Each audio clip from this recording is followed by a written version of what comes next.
We chatted for a while. He described the things that he wanted. We made the agreement. I took his I cut them out. And I took them upstairs and I ate them. Hi everyone, welcome back. I hope you're all doing well. Prepare yourselves for today's case. I'm going to say it now. It's probably best not to eat. Because back in 2019, a man named Mark Latunsky, he was just living like a pretty good life. He had a good job. His job actually paid him a lot of money. He was earning hundreds of thousands of dollars. But then all of a sudden, he just started to become a very paranoid person, and one thing led to another. Before Mark decided to build a sex dungeon slash torture chamber in his basement, posed as an escort on Grindr to lure victims to his basement so he could eat them. I know, it doesn't even sound real, does it? We are talking about cannibalism today, which is just always a fun topic to talk about, isn't it? And at the center of this was a man called Kevin Bacon, who was just such a sweet, kind and caring person. And his story is just so heartbreaking. So that is what we are talking about today. So let's jump in. I just want to give a huge thank you to today's sponsor for my US and Canadian viewers, and that is Scentbird. And I don't think I've ever actually said this before, but I absolutely love perfume. My collection is too big. However, the problem I have is that I have too much perfume, but I always want to try new perfume. And that is where Scentbird comes in perfectly. This subscription service literally has my name written all over it, because Scentbird is a monthly perfume subscription service, and it lets you test out perfume before you commit to the full size. So you get to try new perfumes every single month. And the sizes of the bottles that they send you are really decent sizes as well. Like, they're not just like a small sample. These samples will last you the month. All of your perfumes come in this super cute little pouch, and then the case, look at this. Isn't this just like so sleek? You can throw them in your bag, take them wherever. They're also super affordable. The subscription cost is cheaper than a lot of travel size perfumes that you can just buy in the store. And some of the perfumes on Scentbird, like the full bottle, is hundreds of dollars. And I received 4 different scents from Scentbird, and honestly, I'm in love with every single one. But my 2 favorite are these 2. You also get these cute little cards in as well that tell you all of the notes and everything about the perfume. And this perfume smells like nothing I've ever smelled before in my life. It's cozy and warm, but still fresh at the same time. And this is actually a perfume that I have been wanting to try for the longest time, but I have never committed to the full size bottle because it's expensive. But then my top favorite fragrance, and this has actually taken me by surprise. This is a very floral, it's a very rose scent, but it's a little bit different. It's not like your traditional rose. It's a little bit spicy but fresh at the same time, because it has blackcurrant and pink berries and pear in it. I love this, and oh my god, this lasts so long on the skin. And if you guys are watching from the US and Canada, I highly recommend Scentbird. And if you want to try Scentbird for yourself, click the link in my description box and use code Danielle Kirsty at checkout to get 55% off of your first month of Scentbird. And that makes your first month of Scentbird only $8. And using the code Danielle Kirsty really does help out this channel, because it lets Scentbird know that you came from this video. So I want to thank Scentbird again for sponsoring today's video and sending me some of the best perfumes ever. But thank you to every single one of you watching right now, because truly without all of you guys, I wouldn't get opportunities like this. And now let's jump into today's case. Mark Latunsky was born on the 28th of March, 1969, making him an Aries, where he grew up in a small village called Morris in Michigan. And there's not really much to know about Mark's childhood. He grew up on a farm. He raised cattle for competitions. He excelled in school. He was very intelligent. He became valedictorian. He was a bit of a bookworm. And after graduating, Mark went on to study chemistry at the University of Michigan, before then going on to get a master's in physical and organic chemistry. And after he finished all of his studies, Mark found himself a corporate job as a research chemist. And then it wasn't too long after that he meets a woman called Emily, and they go on a few dates and they really hit it off. Before you know it, they're married. They go on to have 4 children very quickly. So Mark has like a perfect life. He is very well respected. He is earning over $100,000 a year from his job. His family live in this huge nice house. They go on vacations every single year. And in this part of Mark's life, like his personality, his wife Emily Emily has described him as like so gentle, so caring, such a good dad, someone who was so considerate of other people and their feelings, which is just the complete opposite of what Mark is like at the end of this case. However, what happens so often in these cases, it doesn't stay like that. Because not long after the birth of his fourth child, Mark just suddenly started to act completely differently. It was if his personality just changed overnight. It was that rapid. And we don't know what caused this. All we know is that it happened right after the birth of his fourth child. But it was all of a sudden that he started saying a load of things to his wife that just did not make sense. He started banging on about a load of conspiracy theories, and he started believing in things that he had never expressed believing in before. He started to think that his whole family was out to get him, and they were all in on this plot to convince Mark that his sister was actually his mom, and it was all to do with inheritance because Mark apparently was supposed to come into a load of money, but the family were plotting against him so he couldn't get the money and were trying to convince him that he was his sister's son. It doesn't make any sense, does it? Mark also started to think that loads of people were out to get him. He was accusing every single person under the sun of trying to harm him. He even started to turn on his neighbor and accused his neighbor of poisoning his water supply. So that meant that Mark wouldn't go near water. Like, he wouldn't brush his teeth, he wouldn't have a shower, he wouldn't drink the water. And then he also started to accuse his wife of being a part of this conspiracy, saying that his wife was planted in his life to harm him, like to take him down. And he was talking a load of nonsense, and it was very, very concerning because this just came out of nowhere. So eventually his wife Emily forced him to seek out treatment. She checked him into a psychiatric facility, and it was suspected that Mark was possibly suffering with schizophrenia. So he was prescribed antipsychotic medication to help with this. But did this help? Not really, because it was around this time when Mark entered the online dating world, even though he's married. And Mark started to have multiple affairs behind his wife's back. Mark was chatting with a load of men online, and he would meet up with a lot of these men to have sex with them. And he kept up these little affairs, these little online relationships for months behind his wife's back. His wife didn't have a clue. But even though his wife didn't have a clue about the affairs, it still took a toll on their marriage, and they just slowly drifted apart. They started to sleep in separate beds. They did go to couples counseling, and then Mark stopped taking his medication, which of course his delusions and his paranoia came back, and they actually came back even worse than before. He was now very erratic. He was volatile. He would lash out at those around him, which included his wife and his children. And then something very concerning is that he started watching very graphic torture films on the internet. And it's very, very concerning given what he goes on to do later on in this case. But his paranoia, his delusions, everything was just getting so much worse. Mark actually became convinced that his wife Emily was abusing the children, which she wasn't. But Mark actually reported his wife to CPS because he thought that she was abusing the children. And obviously this was an incredibly difficult time for Emily because she had to go through an investigation for claims that weren't even true. She had to fight off these accusations and actually prove that she was a good mother. And thankfully it was discovered that these accusations, they were all lies and that it was just all Mark's delusions, but it still took a toll on the family. And this is when Emily decided that she couldn't take this anymore. Like, this was the final straw. She had put up with so much of Mark's delusions and his paranoia, tried to support him as best as she could, but now Mark was quite possibly a danger to the children. So she filed for divorce and she moved out, and she took all 4 children with her. Now you would think that now Emily has taken the 4 children out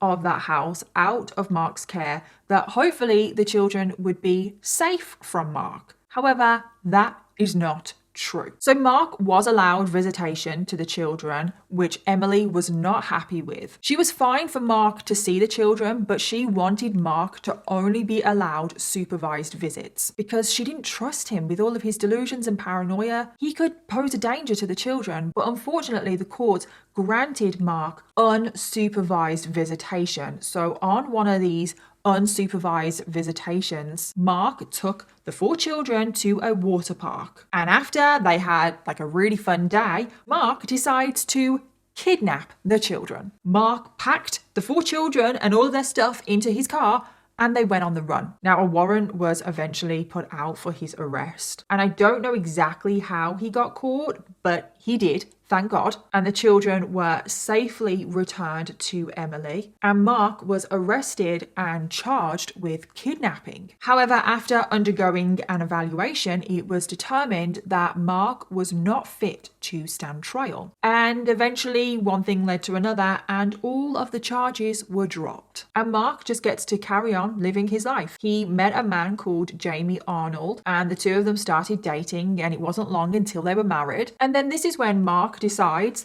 that he actually doesn't really even want to see his children ever again. He's got his new husband, he's got his new life, and he doesn't care about his children. He actually comes up with a new conspiracy theory that his children are not actually his children. So Mark would now not see his children for the next 4 years. And from this point, Mark's life just continues to go downhill. His husband Jamie could tell that something wasn't quite right with him. It was around this time when Mark stopped taking his medication again. So again, his delusions, his paranoia, everything, it came back. Mark started to not trust anyone, especially his neighbors. He thought everyone was out to get him. He was back on the theory that his neighbors were poisoning his water supply. He was also arrested because he was caught walking completely naked down the street, and he was checked into a psychiatric facility once again. And it was now in 2019, when Mark has just turned 50 years old, that he gets fired from his job as a research chemist. And if I'm going to be completely honest here, I'm surprised he was able to keep his job for as long as he did. But he was fired from his job because he was just too erratic. And his husband Jamie as well had just had enough of all of this, and it was pretty much straight away after he got fired from his job that Jamie also filed for divorce. So Mark's mental health really did go downhill now, and he was pretty desperate. Like, he needed an income. Like, he didn't have any money coming in. So this is when Mark decided to turn to the internet and find work as an escort. And that is pretty much the turning point in today's case. This would lead Mark onto the path to becoming a cannibal, because we are only 9 months away from the tragic events of today's case. And in the spring of 2019, Mark goes onto an escorting website and creates himself a profile. He actually gives himself like his own like new name, and I'm really sorry if I don't say this name correctly, but his name that he went by on the escorting website was Wilk Olikos Vilkas. And I'm really sorry if I pronounced that wrong, but I read that Olikos is actually Greek for the word wolf. So I have no idea if he was going for like a wolf thing or if that was just a weird coincidence. I don't know. Mark also created himself an account on Grindr where he would direct people to the escorting website. And when Mark was offering his services, he would offer pretty much anything that the client would want. And he would charge $200 an hour or $1,500 for the whole day. So Mark started having a load of clients. He started spending a lot of time with men that he was talking to online. And 9 times out of 10, when he was meeting a client, it would lead to Mark performing some sort of sexual act on the client. But Mark was more than happy to do this. He was earning a lot of money doing this. He was actually earning about the same amount of money being an escort as the money that he was earning from his corporate job. And he was making over $100,000 from his corporate job. So Mark is making a lot of money being an escort. And in July of 2019, Mark would meet a man called James Carlson, who is very significant to today's case. So James was 48 years old, so he was a very similar age to Mark. Now, we don't know too much about James and his background. The only thing that we really know is that he has a massive cannibalism fetish, where James fantasized about being eaten by another person. So yeah, James was heavily into cannibalism, and he was a part of quite a big cannibalism fetish community online. And James would visit these cannibalism fetish websites, and the kind of things on these websites were like a load of images. For example, there are images of like women in like big stewing pots, like pretending to be cooked. There's also like a lot of graphic images on these websites. I haven't gone to look at them, don't really want to look at them, I've just read about them. But there's lots of graphic images of people looking dead and like someone pretending to eat that person raw, and they're covered in blood, and it looks very realistic. It's very, very graphic. And I've dug into a little bit of the cannibalism fetish community, which I've got to say, if you're going to do that, you have to have a very strong stomach. So yeah, I'm going to tell you a little bit about the cannibalism fetish community right now. And normally it's divided into two. So you're either one of these two groups of people. You're either somebody that fantasizes about eating somebody, or you are somebody that fantasizes about being eaten by another person. And the people that want to be eaten refer to themselves as meat boys or meat girls. And then the people that want to do the eating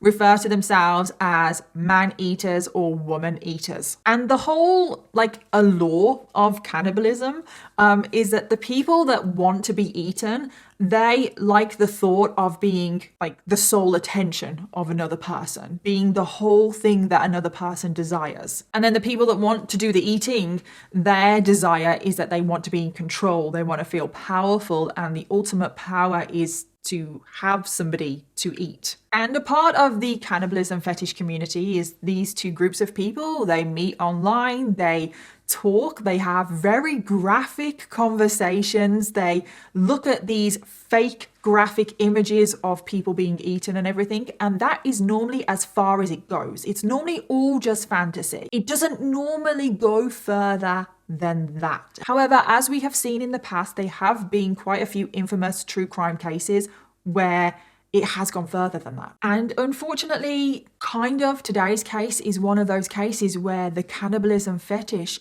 it went too far. So Mark and James, they start chatting online, and Mark soon realizes that James has a fetish for cannibalism, and in particular, James wants someone to eat him, and he's looking for someone to eat him. And as the conversations progressed between the two, Mark revealed to James that he was willing to do this. And I have no idea if Mark was actually into cannibalism before this moment, or was he just playing a potential role for a client and fulfilling his client's fantasy. We just don't know. However, either way, this would now become a very real fantasy for Mark, because over the next few months, Mark and James, they would have conversations online all of the time, and they would detail how exactly Mark was going to eat James. And their conversations were graphic. James had a particular fetish that he wanted to be treated like a pig. He would send messages to Mark that would say things like, "I want to be your long pig if you want me, sir." And Mark would reply,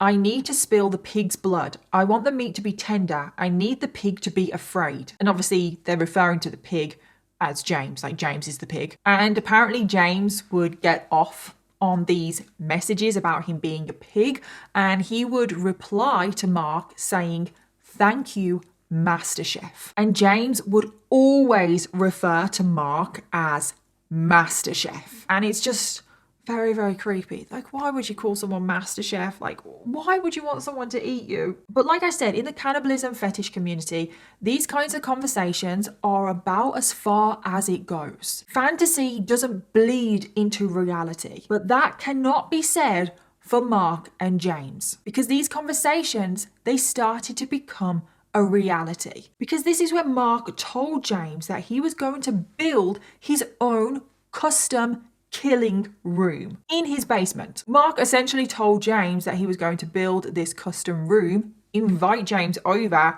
string him up like a pig, and then do God knows what with him and his body and what he was going to eat. And this was not a fantasy, because Mark actually did this. Mark actually set out to build this custom killing room. This is not a fantasy anymore. This is now reality. So Mark got to work building this secret room in his basement. He fitted a thick insulated door so everything would be soundproof. He added a sliding barn door to the front of the room to try and keep it a secret because you could barely see this door. It was like perfectly in line with the rest of the wall and stuff. And James was all into this idea. As Mark was building this custom killing room, he was sending pictures to James online about the progress of the room. And again, James was getting off on this. He was finding sexual pleasure over the fact that Mark was building a killing room for him to kill James in and then eat him. And James got so into this that he would actually send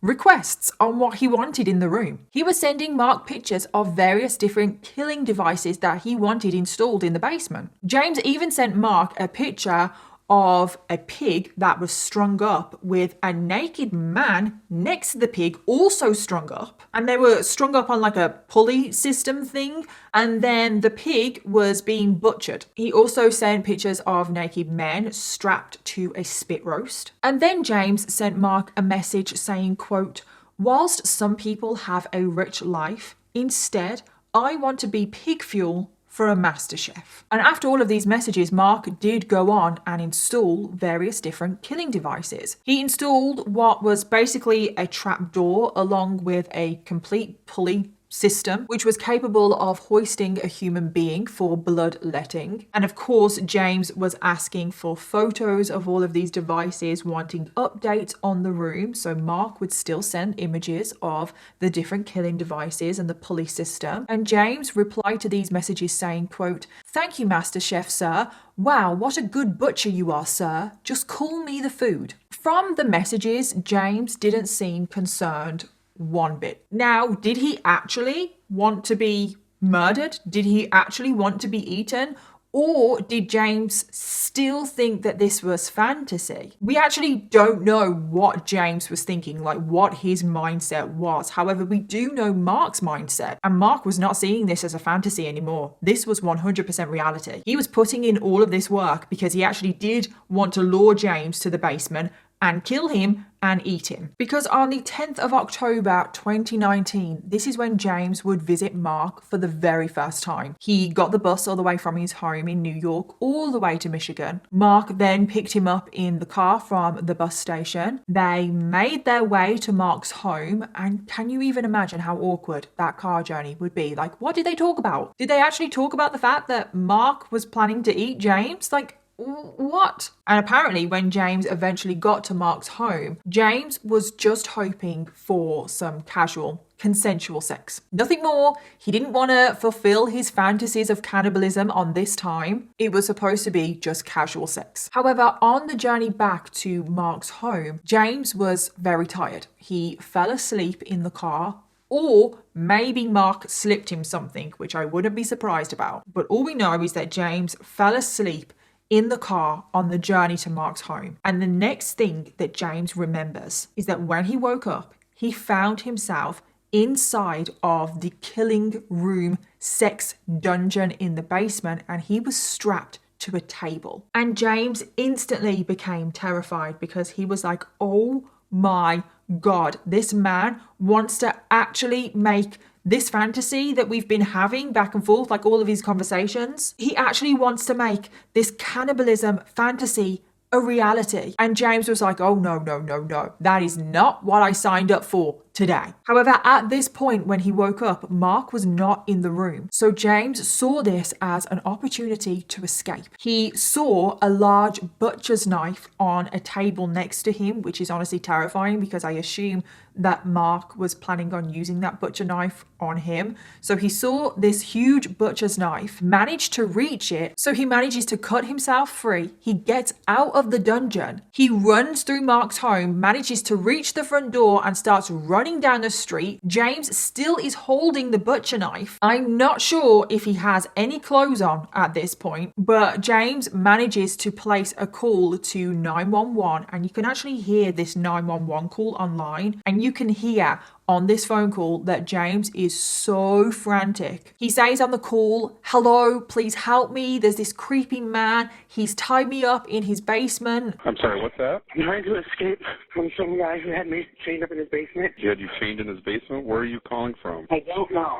So the police from this call, they obviously track down James and they bring him into a police station for questioning about this creepy man that has held him in his basement. But as soon as James gets into the police station, he becomes completely uncooperative. James starts lying to the police. First of all, he says that he has no idea who the man is that held him in the basement, which is obviously a complete lie because he has been talking to Mark for months. He said that Mark was just a complete stranger. They met, they hit it off, and James was only supposed to go back to Mark's home for casual sex. And the fact that he was strapped to this table was just foreplay gone wrong. And that was all James said. So it was all a lie. James never came out with the truth on exactly how he knew Mark and exactly what they were planning to do, possibly when they got there. And I think it's safe to assume that James didn't want the fact that he had a cannibalism fetish to come out. He didn't want to openly discuss that with the police. So James, he just completely shut down and he said, like, "Oh, don't worry, don't bother, like, don't bother investigating or anything. It was just foreplay gone wrong, no harm, no foul." So James walked out of the police station, got on a bus and went home. And the police didn't look into Mark Latunsky anymore. And if James had told the police the truth about the cannibalism and everything like that, the police would have looked into Mark and it possibly could have prevented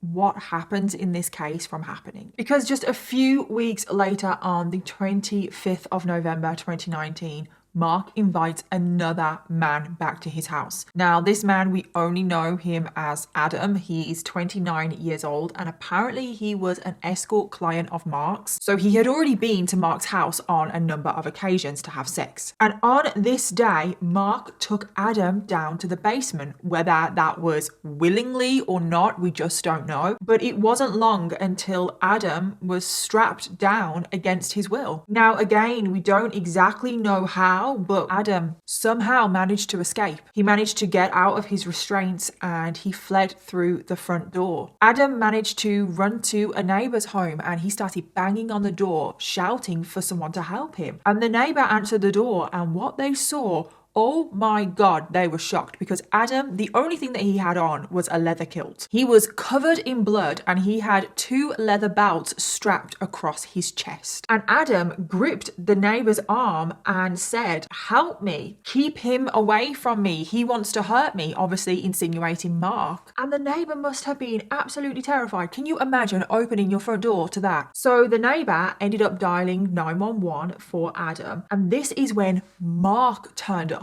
Mark was also only wearing a leather kilt. He also had some leather belts across his chest. Now, thankfully, as soon as Mark turned up, this was the exact moment that the police also turned up. So the police arrest Mark, they take Adam in for questioning. But when the police question Adam, Adam completely freezes up. He clearly didn't want the police digging into the reasons why he was at Mark's house to begin with. So there wasn't really much the police could do. They didn't have any information. They didn't have anything to go by. Adam didn't want to press charges, so the police had no option but to release Mark. So a couple more weeks pass. Mark is actually arrested again because he has failed to pay child support, but then he was released pretty quickly. And at this point, we're now in December of 2019. Mark is fully immersed into this cannibalism fetish world. He is getting deeper and deeper into this world, visiting very concerning sites, engaging in very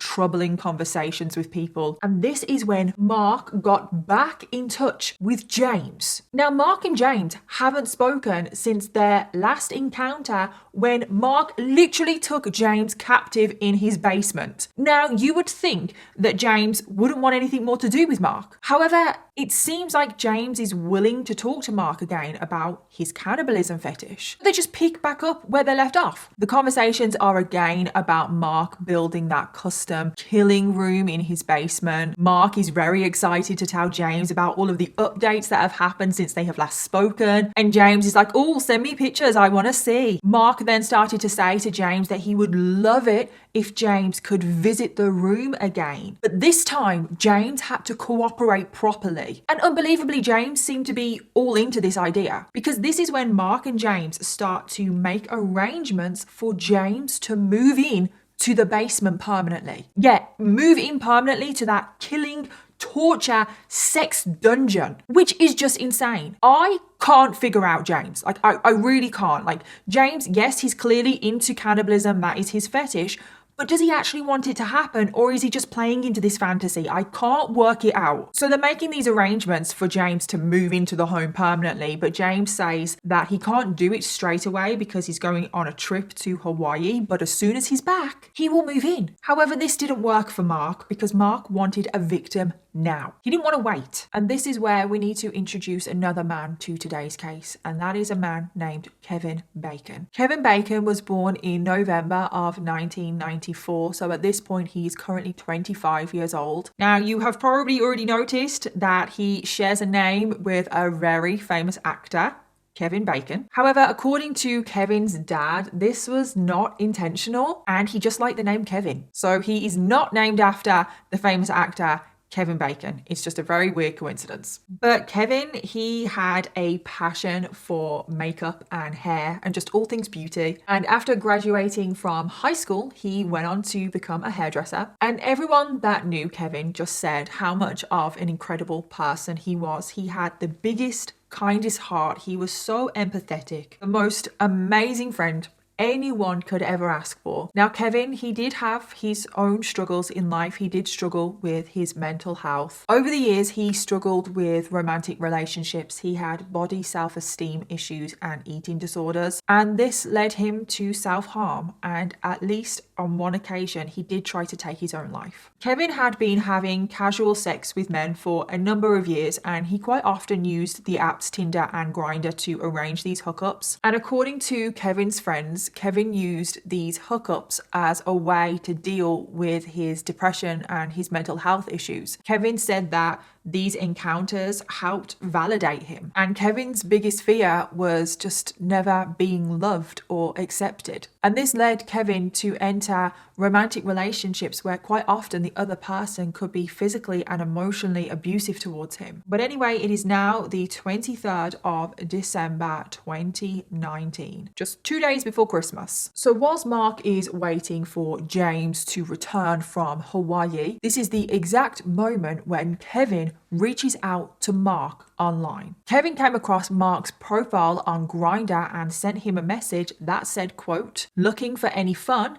Which Mark responded, quote, "Always you." At this point, Mark tells Kevin that he likes to be in charge during sex. He likes to be the dominating one. Kevin tells Mark that his fantasy is to be with multiple men at the same time. He wants to be tied up and he wants to experience a complete loss of control. And Mark immediately responds saying that he can make that happen. And Kevin responds, "What? Really? You can do that for me?" And Mark responds, "Yes, I can even make it happen as soon as tomorrow. This is a one-time offer. Take it or leave it." And Kevin agrees. So this is when the two of them start making detailed plans about the next day. Now, Mark informs Kevin that in order for the fantasy to work, he needs to invoke a fight or flight response in Kevin, and that he needs Kevin more terrified than he has ever been in his life. He then proceeds to ask Kevin if he has any medical conditions that he should be aware of, which Kevin says no. So this is when Mark tells Kevin that he's going to bring Kevin to his house, tie him up, blindfold him, and this is when 5 men will have sex with him. And Kevin says, "Okay, great, I'll see you tomorrow." And this is now when Mark Latunsky puts his evil plan in motion. Because the next day rolls around, it's the 24th of December, and Mark starts to make very concerning searches on the internet. He starts researching butcher's knives, daggers, razors, hunting knives. He searches how to sharpen knives a total number of 56 times. Later on that evening, Mark and Kevin, they finally meet up. They actually meet up at a shopping mall first. And this is when Mark pulls out a bag of lots of different devices that that he's going to use on Kevin, such as harnesses and blindfolds. Then the two of them get into Mark's car and Kevin sends a text message to his friend which said, quote, "I'm going to be out for a while. This is going to be fun. He's inviting more men. Merry Dickmas. I'm not sure when I'll be back. Probably will be late, so if mum calls, I'm sleeping, haha." And very sadly, this would be the last time that anyone ever heard from Kevin. Because shortly after the two of them arrive at Mark's home, this is when the sexual foreplay begins. Mark asks Kevin to remove all of his clothes. He then takes all of Kevin's clothes, all of his money, ID, his phone, everything, and locks it in the car. He then blindfolds Kevin and says this is when the group sex fantasy is going to begin. And then Mark invites 5 men into the room. However, this is all false. Mark doesn't invite 5 men. It's literally just Mark there, but Mark pretends to invite 5 men into the room, and unbelievably, Mark acts out all 5 men.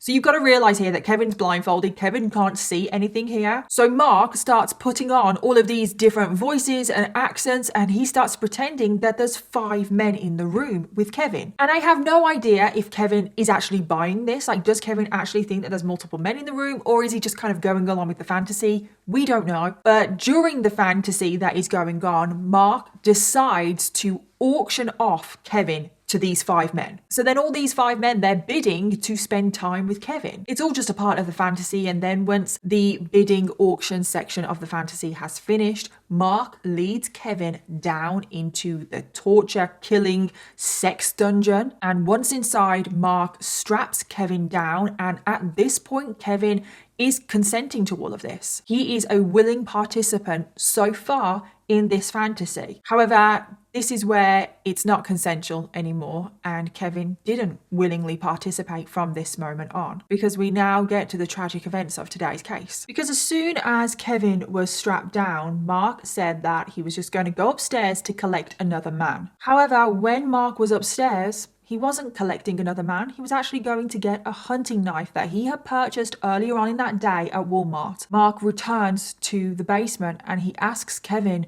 if he is ready for the fantasy to begin. And Kevin says, "I'm ready." And sadly, this is when Mark took the knife and plunged it into the back of Kevin's neck before walking around to the front of his body and slitting his throat. Kevin just started bleeding out in this very sudden and gruesome attack. And tragically, this was the moment where 25-year-old Kevin Bacon lost his life, which is just so heartbreaking. Mark lured Kevin there on false pretenses. He has just taken the life of an innocent man who wanted no part in a cannibalism fantasy or anything like that. But as we know, Mark is into cannibalism. So was he done with Kevin's body? No, because now, unfortunately, we do get to the cannibalism acts of today's case. And I have to warn you now, this next part of the case is so disturbing, because after Mark has slit Kevin's throat, he tied ropes around Kevin's ankles and hoisted him into the air on the pulley system. So Kevin is hung from the ceiling upside down. Now, at this point in time, as we know, Mark was deep into the cannibalism fetish community. He had been fantasizing for quite a long time what he wanted to do to another human, like what parts he wanted to eat and exactly how he wanted to go about like cutting certain body parts and stuff like that. And obviously he had the fantasy that he was the master chef, that he was the meat eater. So this is when Mark took his hunting knife. He walked over to Kevin's body where he cut open Kevin's scrotum before carefully removing both of his testicles. And this is the early hours of Christmas morning now, and Mark took Kevin's testicles upstairs into the kitchen where he pulled out an iron skillet. He heated up some oil. He then pulled out a chopping board and proceeded to thinly slice the testicles before he placed the thinly sliced testicles into the pan where he apparently sauteed them with Worcestershire sauce. And then at around 2 a.m. on Christmas morning, Mark served up his sauteed testicles onto a plate. He sat down at the kitchen table and he ate them. And I'm just like, no. If that doesn't make you feel sick, Wow, you have a strong stomach. What the actual hell? I have no words. And unbelievably, after he had finished eating the testicles, he messaged James. He apparently sent James a picture of Kevin's testicles cooking in the pan before saying, quote, "I killed Kevin Bacon. Kevin Bacon is my hero." And what did James do? Like, what was his response to these messages and these images? Was he horrified that Mark had turned fantasy into reality? No, he wasn't horrified at all. He actually replied, quote, "I hope you enjoy them," before he asked for more pictures of the killing room sex dungeon. And I'm like, what the actual hell is wrong with this man? Like, I have been trying to give James the benefit of the doubt. I really have, because he's technically a victim as well. But it's really, really hard because I'm trying to tell myself that James just thinks that this is fantasy. Like, he doesn't think that it's reality, but I'm really, really struggling to think that anymore. It just seems like James is not bothered at all that Mark has just committed this horrific assault and murdered somebody and he's eating them. But anyway, after Mark has finished eating Kevin's testicles, after he has finished messaging James, he heads straight to bed, covered in Kevin's blood, because that is apparently another one of Mark's fantasies. He wanted to sleep in the blood of a victim. So then it gets to 9 a.m. the next morning, and obviously it is now Christmas Day, Christmas morning, and Kevin's parents are waiting for Kevin to show up for Christmas breakfast, which is something that they did every single year. Kevin never missed this, but Kevin hasn't showed up, and this is not normal for Kevin, so they knew that something was up. They immediately became worried. They started phoning him repeatedly, but he didn't answer, and they quickly realized that something has happened to him. He is missing. Later on that day, on Christmas Day, they find Kevin's car just abandoned in the shopping mall car park. And in the car, they can see that there's fresh groceries in the car. And he wouldn't leave that in the car. This was like an instant tell that something was wrong. So they reported Kevin missing to the police. And over the next few days, because they didn't know where Kevin was straight away, over the next few days, Kevin's friends and family handed out a ton of missing posters. They organized search campaigns. And over those few days, police were obviously looking into every single avenue, and they were looking into his online activity, and they came across Kevin's Grindr account, and they saw that he was talking to a man the day that he went missing. They saw the conversations between Mark and Kevin arranging to meet for sex, but obviously Mark doesn't use his real name on Grindr, so it wasn't just simple for the police to be like, oh yeah, that's Mark. Mark uses that Wolf Greek name as his profile on Grindr. He doesn't actually use his real name, but police can obviously see his profile picture, and they saw that it was Mark, and the police immediately knew who this was. The police remembered that Mark had possibly had 2 previous victims that had escaped a sexual encounter with Mark from his basement, but these 2 people didn't want to press further charges. So because of that history, police strongly suspected that Mark was responsible, or at least had something to do with the disappearance of Kevin. So on the 27th of December, police go over to search Mark's home. They arrive at the house, and something that I just found so bizarre is that Mark has Christmas lights up. He even has a Christmas tree up, all decorated and everything in his home. And I don't know why, but I found that so bizarre. I'm like, you've just killed somebody, and you've tried to kill people, like 2 other people prior to this, and yet he's found the time to put lights up outside of his home. I don't know why, but I found that so bizarre. But anyway, that's probably just me. The police go into the home and they search the house, and they almost miss the basement, the secret basement, the sex dungeon. They almost miss it because it has that sliding barn door that is so discreet, but they find it. And sadly, when they went down, they found Kevin's body there. It was still hung up on that pulley system upside down, and it was in this moment where Mark Latunsky was arrested. Central, this is most likely a K. We're going to treat this as a homicide. He is taken straight for an interview, and you can actually see a lot of this interview on YouTube. And it's such a bizarre interview, I've got to say. Some of the things that this man comes out with. I've never done this before. I have never done this before. He talks about this murder because he is quite forthcoming about this murder, but he talks about it like he's just so blasé. He's just so calm and collected. And he's just talking about a murder as if it's just normal. And that is so scary. He's so emotionless. First of all, in the interview, he actually tries to defend himself. He starts to say that the whole murder was consensual, that Kevin wanted to be murdered, that he wanted to be eaten, that the two of them had discussed at length exactly what they were going to do, and Kevin was completely all for it. We chatted for a while. He described the things that he wanted. We made the agreement. He was supposed to disappear, be gone. Which was a load of lies. Kevin did not want to be murdered. He did not want to be eaten. None of that. Besides, it doesn't matter. You cannot consent to murder. But anyway, Mark continues on and says that it was consensual. They had a long conversation. And apparently, Mark and Kevin came up with all of these plans on what they were going to do with Kevin's body. Kevin apparently wanted his muscles turned into jerky. Kevin also apparently wanted his bones turned into bone meal, which then Kevin's own parents could use to grow tulips. Talks about, several things.